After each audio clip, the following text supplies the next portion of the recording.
Mayong hapon, Negros. Ini ang Digicast Negros X. Ang nagapanguna nga napulo ka mga balita sa Negros ang amo ni kadulong sa inyo. Update niyo kami via Facebook, YouTube, kag sa among website www.digicastnegros.com. Kag sarama kami malanto sa Kika Channel 11 sa Kabangkalan City, Himamaylan City, kag Banwasang Ilog. Kag yari na ang top 10 nga mga balita sa Negros subong nga adlaw.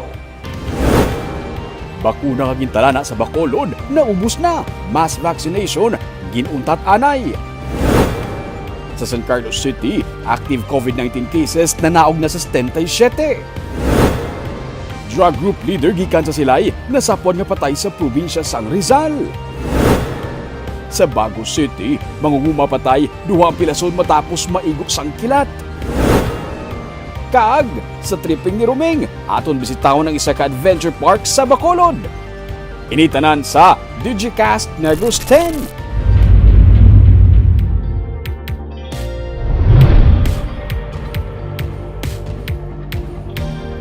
Sa number 10, mangin magulugal umon ang kalangitan sini nga weekend nga may dala nga lapta-lapta nga pag-ulan sa Bacolod City kag Negros Occidental. Base sa weather forecast sang Pag-asa, nagaapekto ang intertropical convergence zone sa Southern Luzon, Visayas kag Mindanao. Inya nagadala sang ulan, pagpangilat kag pagpanaguob sa tunga sang mapaang nga panahon. May posibilidad man sang pagluntad sang flash flood kag landslide sa tion nga may yara sang pagbunok sang malawig nga ulan. Paday naman nga nagaepekto ang easterlies o kun mainit nga hangin sa Northern Luzon. Hinay tubtub kasara nga naman nga hangin ang mabatyagan sa baybayon.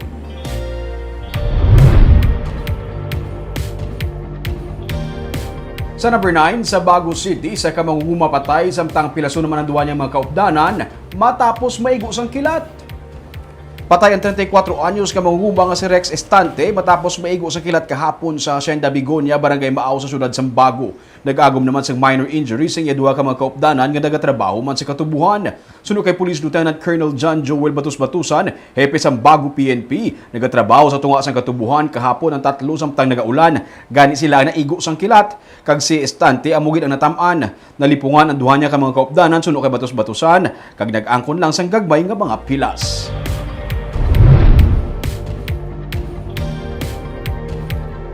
Sa number 8, lolo patay matapos mabungguan sang truck.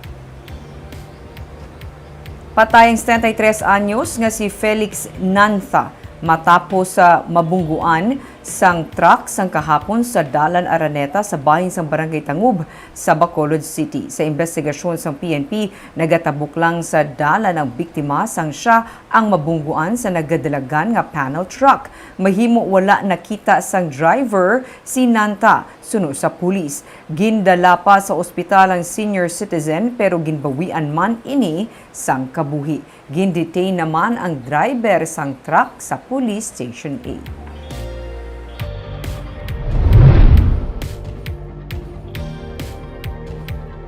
Sa number 7, nagsugod na sa pagpatigayon sa satellite registration ng COMELEC sa mga banwa kag syudad sa Negros Occidental.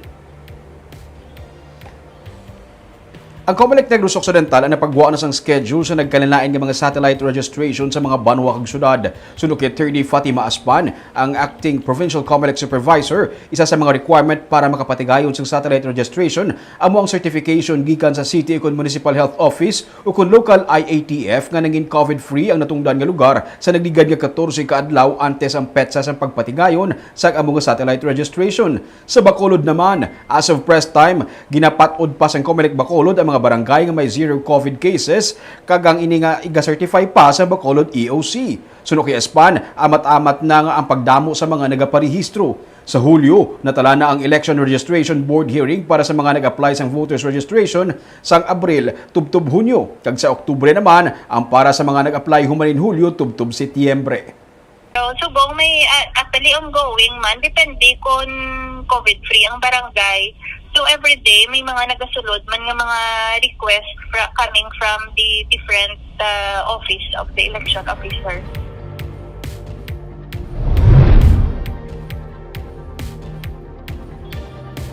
Sa number 6, nagamaoy nga lalaki nga hana labuon ang pulis patay matapos matiruhan.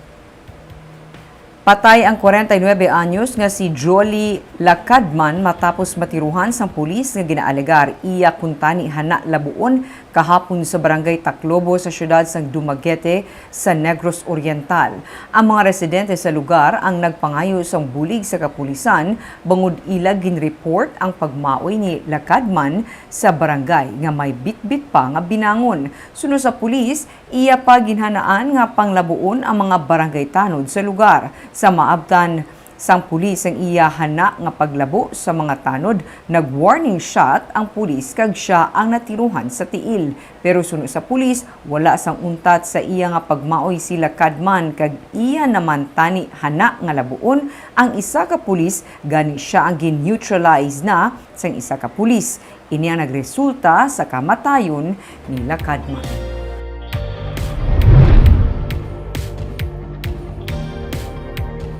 Sa number 5, leader sa isa ka drug group sa Silay City na sapuan nga patay sa probinsya sang Rizal. Ginkumpirma ni Police Lieutenant Colonel Robert Pitate, hepe sang Silay PNP, nga ang leader sa Divinagracia drug group sa Silay City nga si Michael Divinagracia ang nasapuan nga patay sa Miyerkules sa probinsya sang Rizal. Suno kay Pitate, siya ang nag-coordinate sa kapulisan sa Rizal kag nakumpirma paagi sa nakita nga mga ID sa bangkay nga siya ang wanted nga drug leader sa probinsya. Nasapuan nga patay si Divinagracia upod sang isa pagid ka persona sa kilid sang highway sa Antipolo City sa Rizal kag sila ang may mga igo sang bala. Para yun pang investigasyon sang kapulisan sa kung sino ang may kahimuan sini.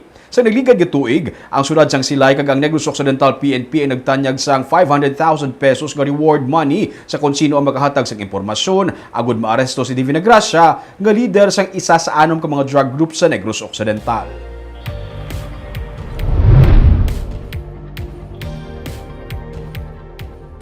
Sa number 4, Mayo 15 sang liwat nga nagbukas ang turismo sa syudad sang Sipalay. Ginalauman nga amat-amat ini nga maga-pick up. 50% lamang sa kapasidad sa mga resort ang ginatugutan, pero sunog kay Jeric Lacson, ang tourism officer sa syudad, bisan sa 50% lamang hindi mapuno ang mga resort. Ang ilang record may isa kagatos tubtub 200 ang makasulod sa isa ka adlaw. Sa mga nagliligad nga bulan sa 50% capacity nga operation, nagadangat ini sa 400 tubtub 500 sa kada adlaw. Sa 100% capacity nga operation, sarang makabaton ang mga resort tubtub sa 3,000 sa isa ka adlaw. Dapat naka-register online ang mga turista nga magasulod sa Sipalay. Kung sa diin gana-require man ang booking sa mga resort, wala ginatugutan sa karon ang mga day trips kag mga walk-in.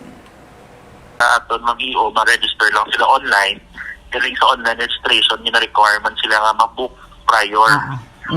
Or before mag-register online, dapat naka-book na sila sa ilang stayhan niya resort. Kaya may gina-require kami ito, ma'am, nga daw, mga booking code. Nga gina-issue sa kada resort. Okay. Para ma-filter na mo na, ma-secure ba lang ang 50% of flight sa mga resorts.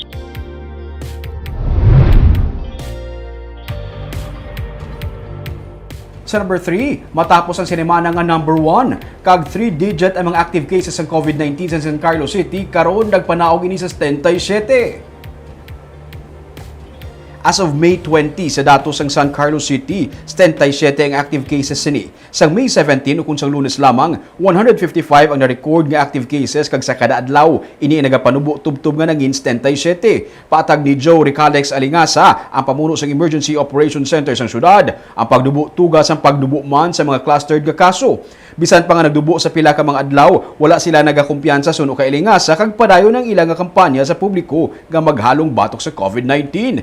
Isa man sa epekto sa pagtimbuk sang kaso sa ilang lugar amo ang mataas nga nangin pagsalig sa pumuluyo sa bakuna. Suno kay Alingasa, yara karon sila sa A2 level o kun para sa mga senior citizens kag mataas ang nangin turnout. Mahimo tungod nga nakitaan sang kadamaan ang epekto sa COVID-19 rason nga luyag Manila mapangapinan ang ilang nga kaugalingon batok sa virus. We cannot be very complacent and confident with the numbers. Ay, okay. Because we still need to continue to contact tracing by ara pa because this battle really relies on the honesty and integrity of every Carlos Senior, every individual. For those nga nag-admit na sila gid na na close contact to someone, hapos lang. For those nag-deny, problema kami sila, ma'am, ayawan kami convince sa ila, persuade sa ila. Sa number 2, mga dumuluong o kon foreigner nga nagatiner sa pungsod sini nga pandemic ang sarang magpabakuna sa ilatag sa ka-local government unit. Ginpahayag ni Dr. Bea Camille Filiaro na talaray nga bisan ang mga dumuluong ang temporaryo lang nga nagatiner sa mga banwa kag syudad ang mahimo nga makaparehistro para magpabakuna kontra COVID-19 pero dapat nalakip sila sa priority list nga healthcare worker, senior citizen o kung may comorbidity. Inibangod suno siya samtang nagatiner ang mga dumuluong sa pungsod sarang sila sa gihapon nga malatnan sang virus kag sarang man nga makapanglaton. Hindi mandatory ang pagpabakuna para sa mga foreigners pero kinahanglan sila nga magsunod sa minimum health protocols kag mga ordinansa sang LGU angot sa pandemya. Since diri na sila stay sa aton, part na sila sa aton nga herd immunity. Pag importante nga gina-follow gyapon naton ang aton prioritization framework. Kung ang isa ka foreigner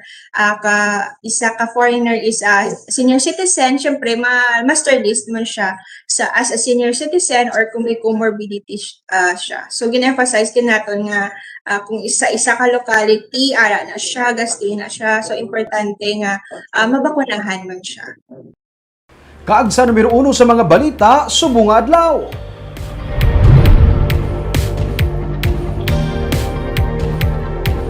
Last day na lang subong adlaw sa mass vaccination sa mga mall kag barangay sa Bacolod, bangod na ubos na gintalana nga mga bakuna para sa syudad. Sa Ayala Mall kinasang aga, ang iban sa mga nagapila ginpapauli na bangod na ubos na ang bakuna. Yaring report.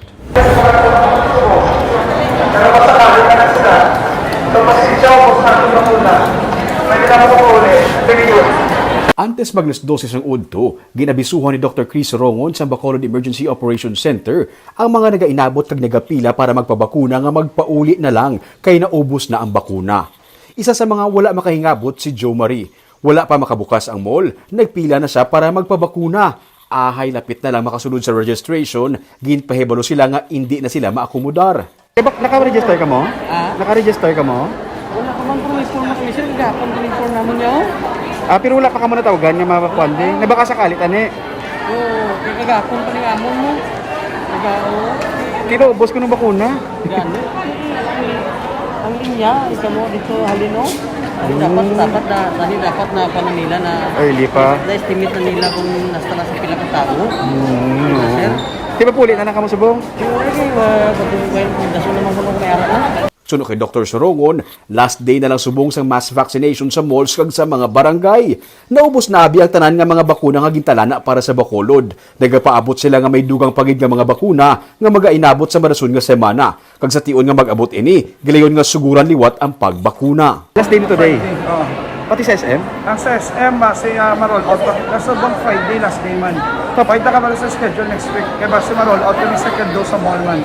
Sumulat na idok sa maabot kay bakuna. Yes, mulat naman. What's the any word kung may maabot? Wala pa man assurance from the DOH. But we're expecting ba si next week may maabot.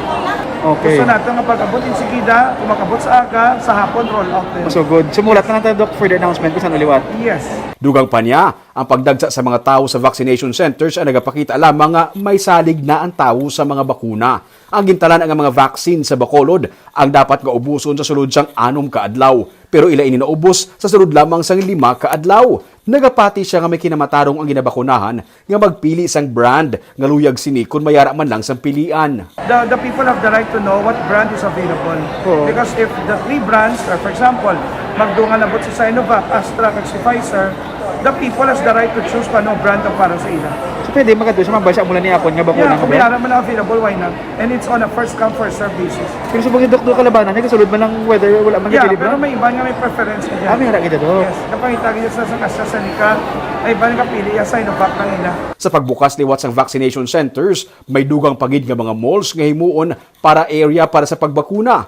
Panugyan niya sa publiko, magbantay lang sa announcement kung saan una maliwat mang bakuna. Sa record ng EOC, may masobra na sa 22,000 ang nabakunahan sa Bacolod.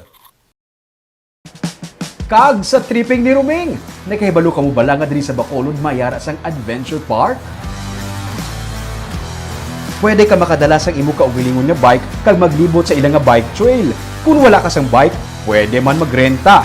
Kung gusto mo magsakay sa ATV o kung buggy, mayara man sila sang trail para diri. Kag sarang pa makatour sa sulod mismo sang Bantug Lake Ranch, overlooking sa matahom nga view, samtang naga-enjoy sang adventure ride.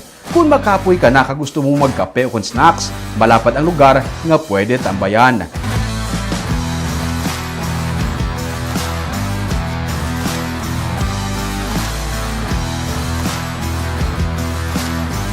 O binukubwas 10 a.m. kag aton ini nga bisitahon.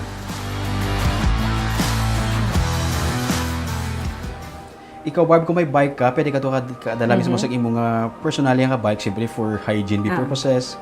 Pero o dapat idami imo kayo nga helmet.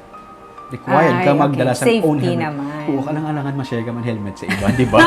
Like, so kung may bit-bit kayo mga bike, helmet, I mean. Kung wala ka sa bike, pwede magrenta sa gihapon. Okay. Anong gin-try mo to? Ang buggy, Barb, gadrive ka? Nagbike ka? Wala. Wala na. Kaya kahapo sa ilang trail, may mo na, Barbo. Although ka na exciting siya, gintay ko yung buggy, pero kupan man ay, kulbaan. Magkakapang mo na lagyan mo. Ay, to. Siguro. Bahay ko laki, Barb, ma-enjoy, but ang pinaka namin ito kay pang family bonding ang lugar. Oo, no. And at the same time, you keeping yourself healthy man, no? Kahit Kamu lang, na sulod sang Oo. vehicle na, kamu lang duwa sang bata mo, be, Oo. or sang wife mo, enjoy nyo, tapos kamu do kape-kape, kamu do something para relax-relax. kung gusto mo mag-exercise, mag-bike gamitin. Gusto mo lakton yung halin sa barangay makadto, exercise din na. Kakabayan ang mga balita sa Negros sa bunga adlaw. Kay man sa panahon karon importante nga maihibalo ka sa nagakatabo sa imo nga palibot. Pero dapat balanse kag eksakto ang mga impormasyon. Padayon kami nga magapangalagad sa Negrosanon. Ako si Barbara Mijares. Tubtob sa Lunes, ako naman si Romeo Subaldo. Happy weekend!